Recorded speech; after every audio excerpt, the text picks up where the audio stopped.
What's going on, online world? Ryan Pritt here in the Progressive Field audio control room. This is what we do during rain delays. It's now 10:15. We've played 4 innings of baseball tonight. So during rain delays, obviously, an important component of keeping the fans amused outside of putting other games up on the scoreboard is the music that gets played. And we're with Gary James. He's the primary DJ here for Indians home games. Gary, tell us a little bit about, obviously a lot of people think, you just play songs. It's just like, an iPod randomly on shuffle. How much thought actually goes into each of the songs that gets played?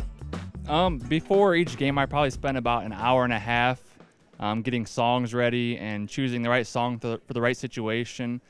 And there's a little bit more thought involved than just going and clicking buttons. So, like I said, it's just a little process that you spend before each game to get ready for the game. So.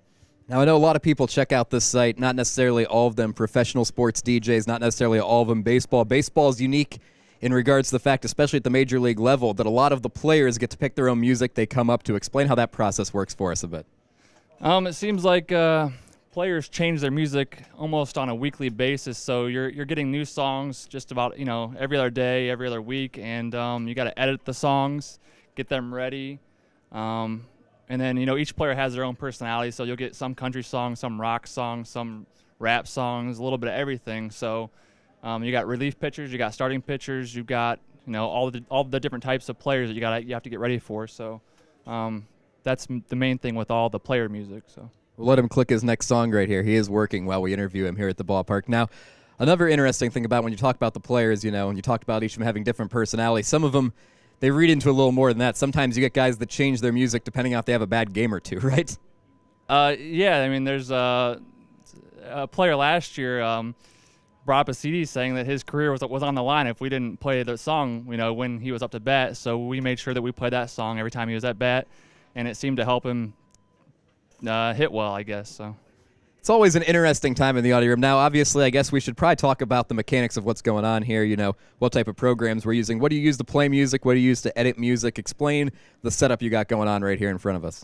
To edit music, we actually use Cool Edit Pro, which is a basic editing piece of software. And then to play audio, we use Sports Sounds Pro. And I got pages and pages and pages of music. It keeps things organized.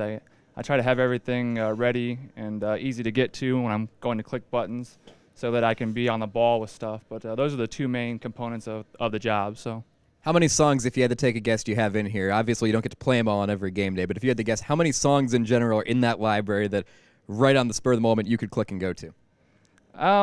In Sports Sounds Pro right here, I'm guessing, there's 30 on each little section, and you got, 10, 15 sections, so you're talking over 1,000, 2,000, 3,000 songs. You're talking thousands of songs just in this little section. And that's not including the actual library of the computer. You're talking you could have 10, 20,000 songs just on this computer. So.